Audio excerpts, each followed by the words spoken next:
Hey, this is Russ. Yeah, I'm back out on the road again. Yeah, I dropped off the electric bike company bike and picked up this one. So what is this bike? Well, let me give you a hint. I'm leaning forward on it.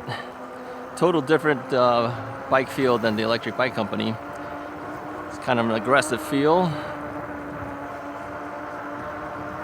Yeah, this is the new Engwe X24.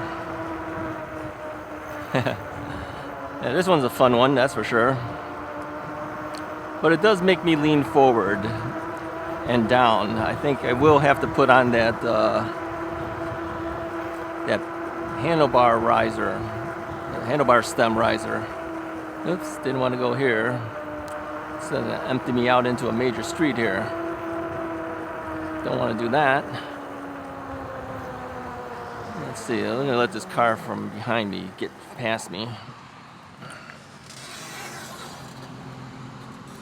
A couple cars ahead of me here.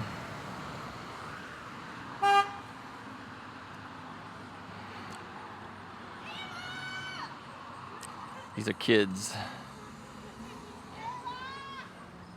Kids do weird things, don't you think?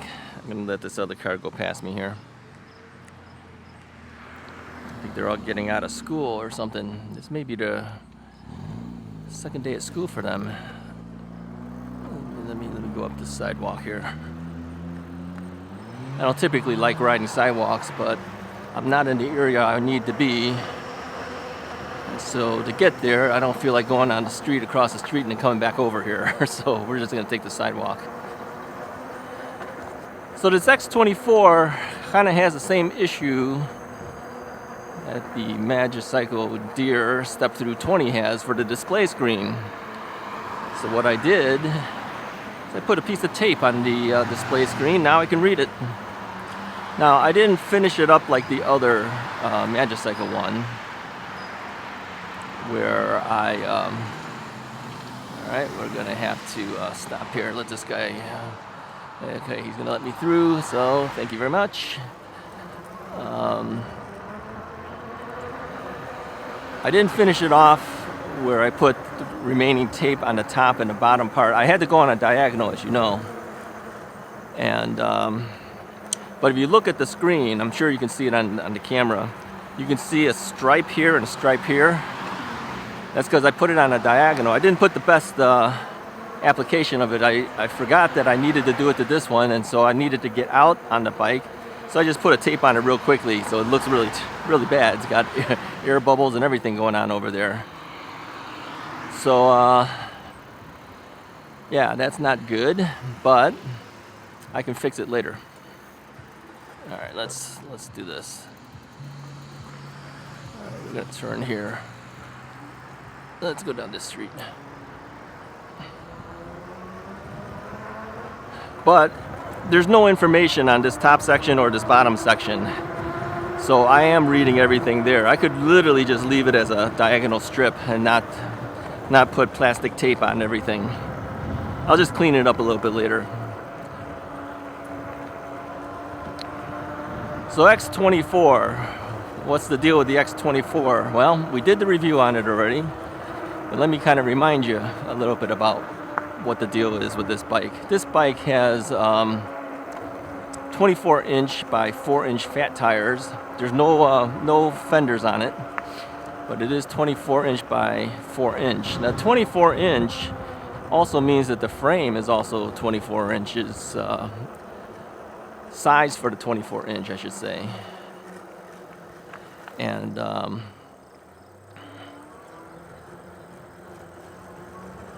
people have mentioned that the 24-inch tires might be hard to find. Yeah, I agree.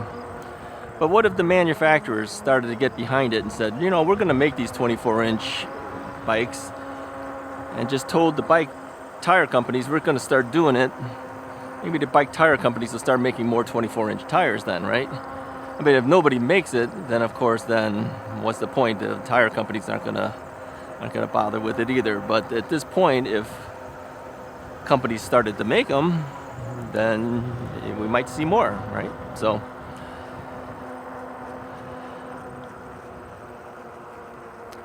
So I wanted to take this bike out because I only took it out prior to my review. I did it just to see if you guys can guess what the bike was, but of course you can't because it was a brand new model. Alright, you came close. A couple of you guys guessed the X26, but it wasn't the X26, so you were wrong. It's an X24. Oh, by the way, they updated the X26 models. Yeah, I was looking at some of the other reviews that some of the guys got X26s for review. So I saw their reviews on YouTube, and they mentioned that they fixed those problems on the 26 too. That's good because they really should. I mean, they improved it with this new series of 26, 24 bikes, and so they should update that 26. So they did. Now you no longer have to move the cable from one battery to the other. You know, there's a cable that you have to connect to the battery that is your saddle. It's bike seat post, really. The seat post really doesn't exist. The battery is the seat post. So you'd have to move that cable, and then you have to connect it to the battery that's inside this down tube. Well, you don't have to do that anymore. And not with these bikes. Now they work together. And then they kind of even themselves out between the battery that has more voltage compared to the other battery that doesn't have more voltage. It's kind of like an equalizing system. That's what they told me. I'll just use their terminology. You know, I was thinking, well, isn't that kind of like being in parallel? But they just said, just think of it as an equalizing system. Okay. Whatever they tell me, that's what we'll call it, right? So, no, I like this bike. This bike is kind of nice. It rides really well. Now, the one thing that somebody said on one of his reviews, and I guess he checked with Engwe, he says that, you know, if you do the 30 miles per hour, which I have been able to do this bike that fast, he says that you can only do it for like 3 minutes. Yeah, and then after that, it drops down in its power rating. I never experienced that because I never brought it to like 3 minutes worth of 30 miles per hour. And then they said it could take like 12 minutes before you can get it back to 30 miles an hour. That's kind of strange. I'm not going to test it because I'm never going to go that long with it at 30 miles an hour. But they said that they told them that the reason they do that is to conserve the battery. Well, I could kind of see that. You know, if you force a guy to not go really fast past 3 minutes, and then you got to have like a cooling down period almost. I can see that would do that, but I don't like the concept of that, quite frankly. I think it's kind of like, well, what if I needed to do 30 miles an hour for 10 minutes? Maybe I need to get out of a situation for 10 minutes. I mean, I can't think of anything that would do that other than someone chasing you or something. Then that would cause a problem, right? So I don't know. I don't know if that decision was a smart decision to do or not, but I'm just reporting it back to you that someone had mentioned that, and that they said that they had talked to Engwe about it and they confirmed it. So if that reviewer was correct, then we'll have to assume that, you know, that's what's going on. I'm not going to test that because I'm not planning on riding this for the maximum speed for more than 3 minutes. Usually when I go for a fast burst of speed like that, it's just for you know, just because I need it just to keep up with traffic for a little bit, and then I back off anyway. So I don't know if I'll ever hit that situation. I don't really want to test that either. I mean, I don't want to be riding 30 miles an hour for at least 3 minutes. I don't think I really want to do that. So I'm just passing that word on to you so that you know, okay? In case you're looking at this bike. That would make it a little bit more complete of what you should know about the bike if you decide to buy one of these. So, other than that, I mean, that and the forward-leaning stance, it's kind of a fun bike to ride. I kind of like it, but I guess I like the aggressive look of it. And I think that's really what they're really going for, is that they know that people would probably like the look of the bike. I mean, it is. It's kind of cool.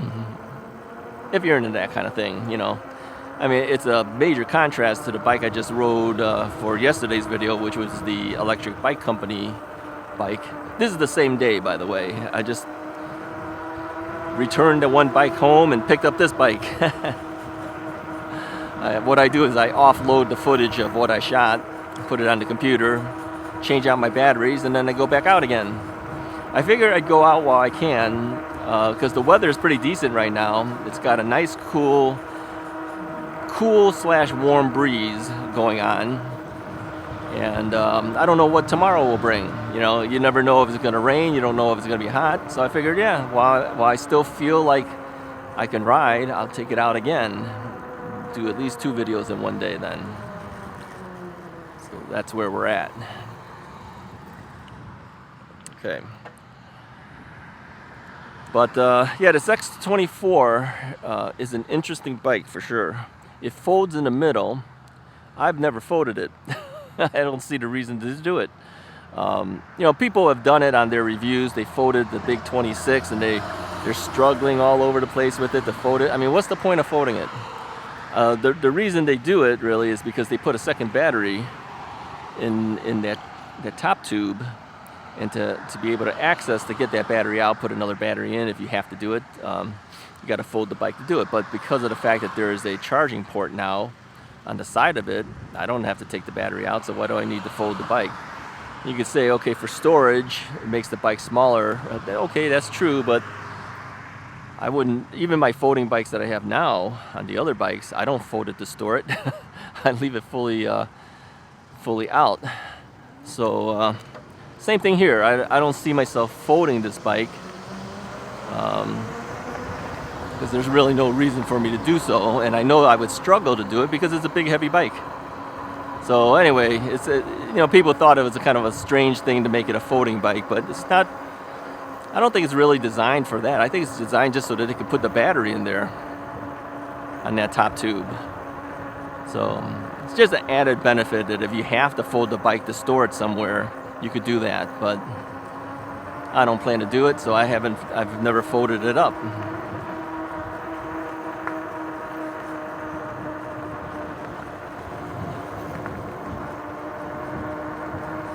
So anyway, with the clear tape on this display, I can see everything.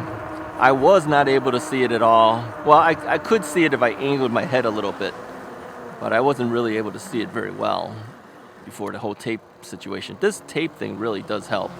I really hope somebody comes up with a tape. Now, on Amazon, they do have a thing that says polarizing screen.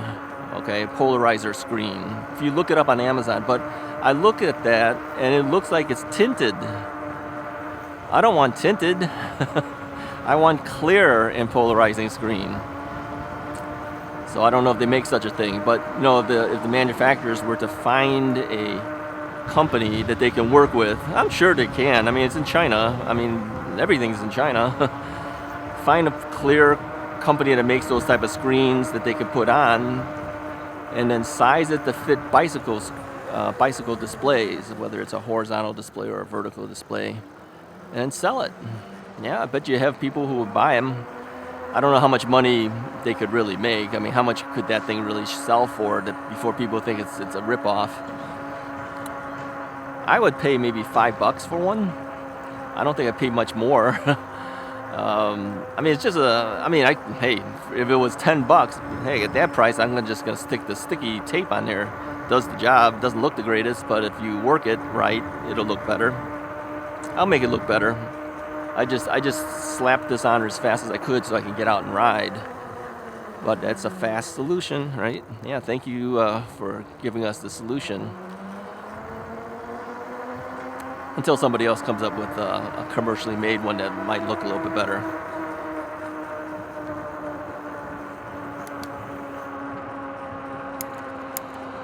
Yeah, somebody asked me about gears and pedal assist levels. Okay, let me say this. If you've seen me on the channel, you might know that I very seldom do I ever shift my gears, right? This one has trigger shifters, which is really nice. I really like the trigger shifters. I very rarely use them because a lot of times I'm throttling while I'm on camera. I do use them when I'm off camera and I'm pedaling. I'm gonna stop here and let the guy go. So when I'm pedaling, I do use them. But when I'm not pedaling, I don't need them. I really don't need them. I mean, why would I need them for if I'm not pedaling, right? Let's turn here. Go down the path this way. So yeah, I don't need them, so I don't do it. They mentioned about the hill test. They said, you know, what PAS level are you at? PAS is basically pedal assist level, right? What pedal assist level are you at and what are your gears at? Doesn't mean anything. Because when I do that hill test, I'm throttling the entire time to get up the hill. So it doesn't matter what the PAS level is, and it doesn't matter what gear it's on because we're not using the pedaling or the gears. But for your general information, in case you just want to know, I did answer him by saying that when I do need to use it for other applications, I'm usually on a gear of 7. I'm usually on gear 6 out of the 7, more often than not, okay? And then on pedal assists, now every pedal assist is different from bike to bike, and as you know, I change my pedal assists from 5 or 7 to 9. If I have an option for 9, I usually make my bikes 9 because I like the in-between numbers. But let's say it was your typical standard bike that I didn't modify, it would probably be considered PAS 3 out of 5 would be my normal PAS levels that I would ride my bike at. 2 or 3 usually out of 5, okay? If it was out of a 7, it might be 3 or 4 out of the 7, that type of thing. So usually, I mean, if you want to compare it to your own bikes, usually I'm riding at about 18 miles an hour, maybe at least. That's where I feel most comfortable at this point. So whatever PAS level 18 miles per hour gets your bike to. Here, let me lower my levels here. I'll go down to 3 and pedal a little bit here and see what that gets me to. I mean, I can feel the resistance at this point at 3, where we're down to like 13 miles an hour. Let me go to 4 on this one. 4. Yeah, see, it's bringing me up to about 16 to 17 miles per hour. So yeah, on this bike, if I was to pedal, I'd probably be on 4. Now we have a horn on this bike. I forgot to put a bell on it. Now this horn is really loud. Kind of scares everybody. Thank you. Yeah, I need to put a regular bell on here. I think the horn is down here underneath the throttle. It's so loud, I think it would scare people more than anything. That's why I beep them way in advance, so that at least it doesn't sound as loud to them, because I'm kind of farther away from them. I like the fact that it has the horn. I just think the horn could scare people. People are used to hearing when they hear a bell, they know it's a bike coming, right? You hear a big, a big horn, that's another story.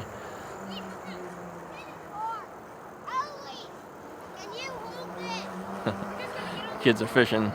Here's some more folks fishing.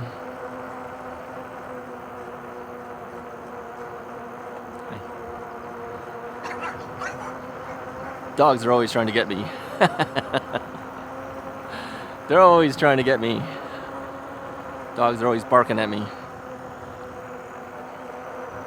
They like chasing bikes. They see the wheels, they just like to chase them. They all do. Some of them don't though. Some of them really they just kind of let me go through and they just don't bother with it. But a lot of dogs are always barking at me when I'm passing them.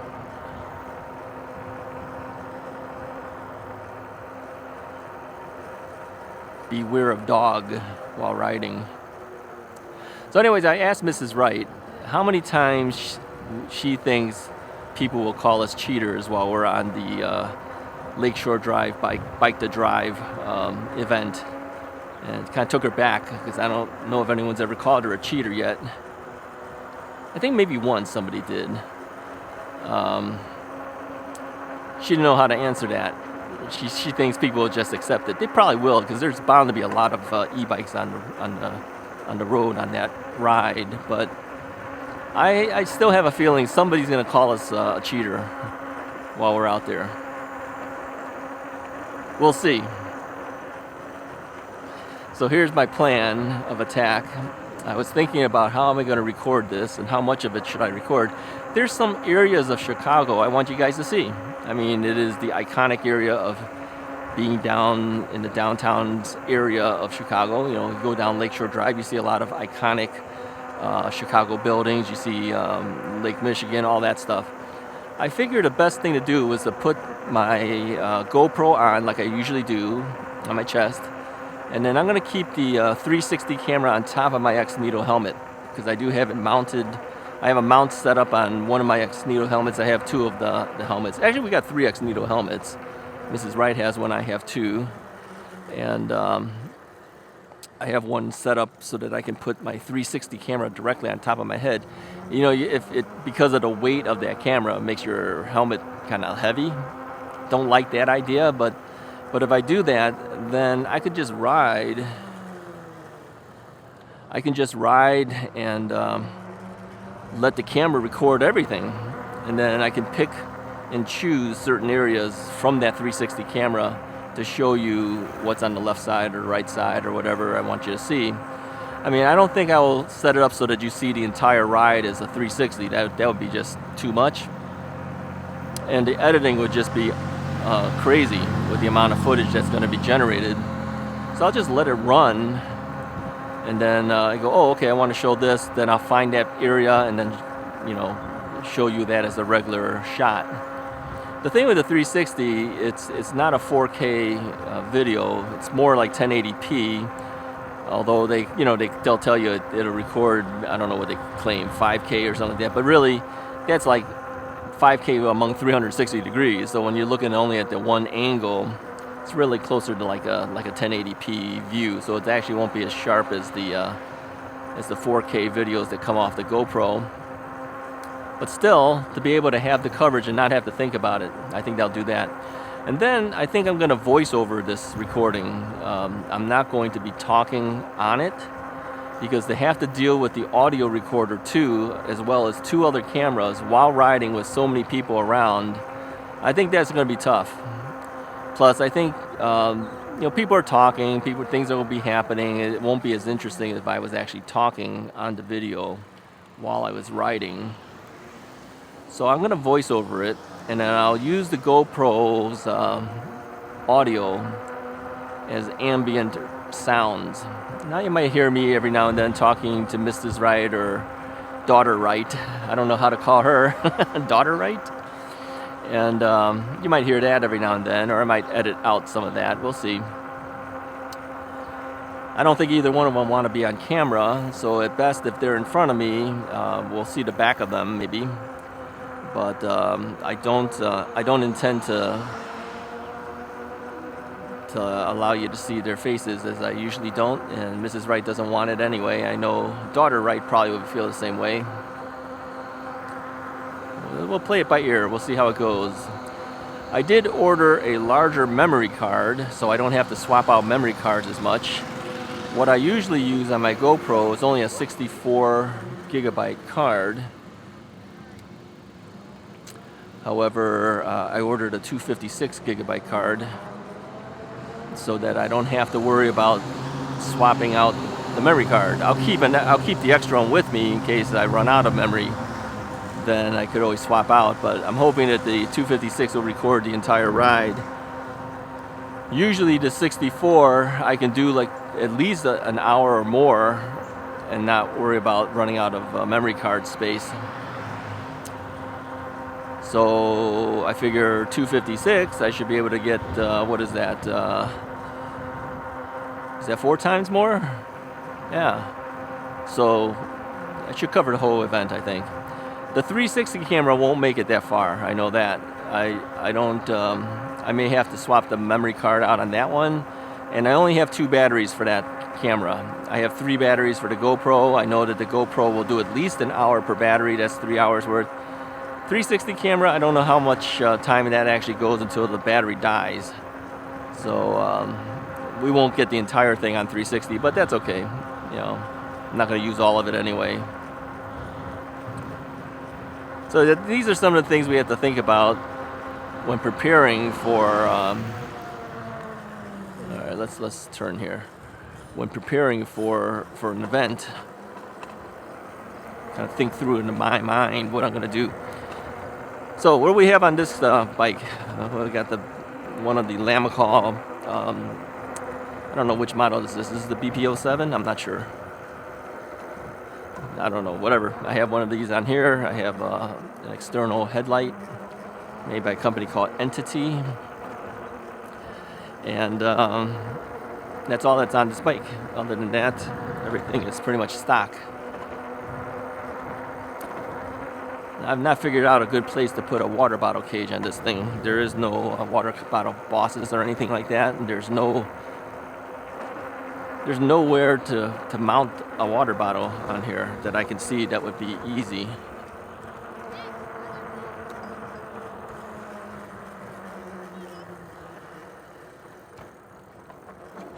So yeah, just thinking things through. Now the mirror is the tear-shaped type mirror. This one actually cracked open a little bit. I don't know why. It was a new one too. It's like the 2 halves of the plastic that holds the mirror in place kind of like undid itself. So I just taped it with black electrical tape.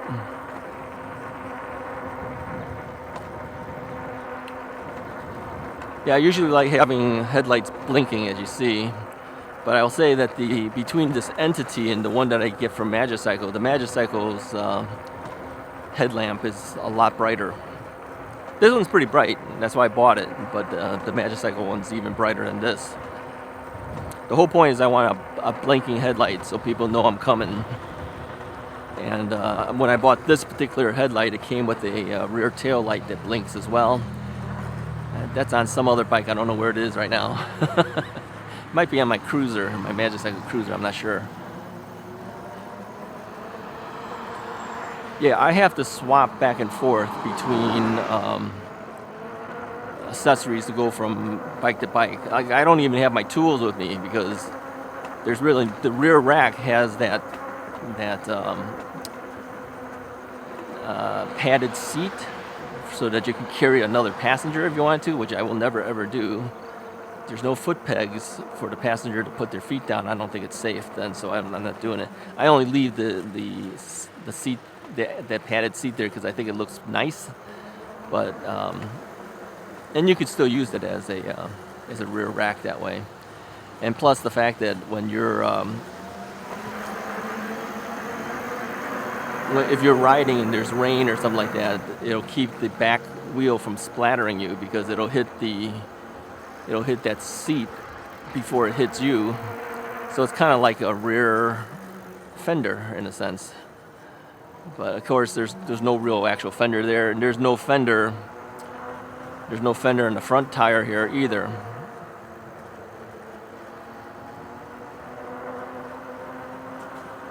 So this is really more designed as an aggressive bike to go off trails and things. So that kind of bike typically would not have fenders on it. Otherwise, I guess you just cake up the fenders with mud and things. But I'm never going to take this bike out like that. You know that. I'll be riding on the paths, on the streets, maybe the occasional off-road hitting the grass to get out of somebody's way or something like that. Other than that, I don't typically take it on those type of rides. It's just not me. But it's been designed so that you could if you wanted to. That's just not what I'm going to do.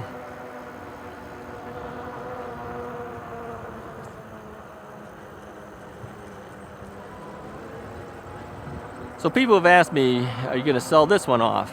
In time I will. I'm pretty sure I will. I don't really need a bike like this on a permanent basis, but you know, in the meantime I got to ride it for a while. I want to at least enjoy it a bit. Make some videos for Engwe as well. Help promote their bike a little bit. The thing is that, you know, when people see me riding certain bikes, it gets it in their brain as to, is this a bike for me? Is this one I would consider, right? So the more you ride the bikes, the more exposure these products get, and then people make a decision. They could say, oh, okay, I like this one as opposed to the Magicycle, or I like the Himiway as opposed to the Engwe, or I like the, you know, whatever brand, Area 13 Blackbird over this and that. You know, the more I ride the different models, the more exposure the company gets, but it gives you a better idea how this thing is riding, because I kind of tell you what's going on. And if something's good, I tell you. If something's bad, I tell you too, right? Like I said, that this one, I thought, you know, this whole thing with the top speed being limited to 3 minutes, I was kind of surprised to hear that. I had not run across it, so I don't know. But that's what they're telling me. So, don't know what to think about that.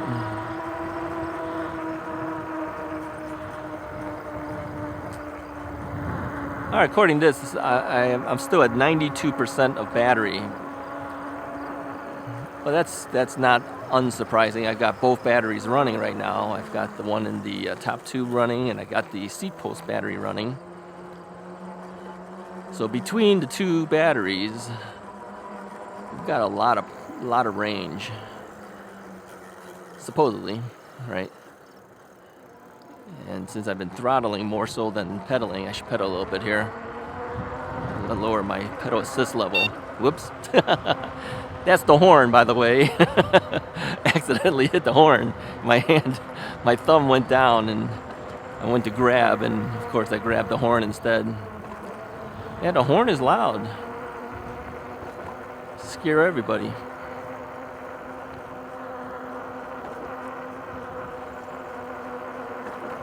Let me tell you this. You know, a lot of times I will take these bikes out and pre-test them before I actually do the review. I was pre-testing the bike, and there was a group of bike riders coming down the street. I don't know, I think they were a bike club. They probably had at least 30 people coming down the street with regular non-electric bikes, and they had this big smile on their faces when they saw me riding. So one guy had like an air horn or something with him, so he honks me.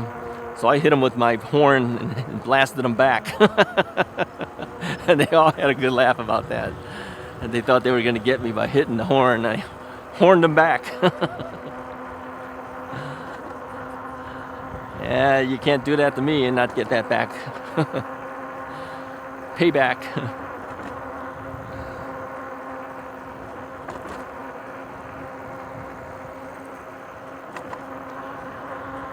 Okay, I can start feeling the warmth is coming up again now. I think they predicted that the temperature will go up to maybe 76, 78 or something today. Something like that. So I'm beginning to feel it starting to happen. So I think I will head on back and call it a day. And like I said, this is my second ride of the day. I don't know how, I put like 8.8 miles on this bike now since I took it out. I don't know how many miles I put on the electric bike company. We were riding for about 50 minutes or something like that. So we put a certain amount of miles on that bike too. And that bike, of course, is limited to a 20 mile per hour maximum throttle speed, at least. This one goes faster, but I didn't push it this ride. We'll head back in this direction. Oh, somebody said that yeah, now I know all your neighborhoods. Well, you don't know my neighborhood. I don't start recording on my neighborhood. I go into somebody else's neighborhood all the time and then I start recording. Yeah, I don't make it that easy for you to figure out where I am. But I always do start it right around that same spot. So, and when I end, I usually end it around that same spot too before I head back to my actual area. But, you know, for you local guys, you know, somebody asked me, hey, are you in blank city. He says, I'm not sure if I should say that. Yeah, don't say that. If you're local and you know where I am, yeah, keep it to yourself. Yeah, there's no reason for the whole world to know it. And if you could figure it out, keep it to yourself. Yeah, that's okay. But no, you're not actually seeing my neighborhood, because I never start the recordings in my own neighborhood. I started in the exact same spot all the time, pretty much, but yeah, it's not in my neighborhood. Anyway, if you like this video, go ahead and hit the like button, hit the subscribe button if you haven't already done so. Check out the Engwe bike if this is the kind of bike that you're looking for. Might be the kind that fits exactly what your style of riding might be. Or if you find other bikes fit you better, yeah, check out some of the other videos, because I try to rotate the videos to different bikes. You know, since we have multiple bikes, I try to take them all out. The last several videos were on the Magicycle Deer Step Through 20, because I was having fun with that. Plus, I was playing around with the whole whole display screen issue. And then the height of the seat post wasn't good enough, and then putting on that Bikeroo saddle brought it up to the right height. So yeah, I had to play with it more. Plus, I'm beginning to like that bike. Yeah, so yeah, these two new bikes, yeah, it's been really fun. They're both a little bit different. This one is a full suspension bike too. So yeah, I've got, let me hop up and down a little bit here. There's front and back suspensions and a middle suspension too. This has a 3-point suspension system. The Deer has a 2-point suspension system, one in the front, one in the back. But might be something you're looking for. Anyways, I'll talk to you guys next time.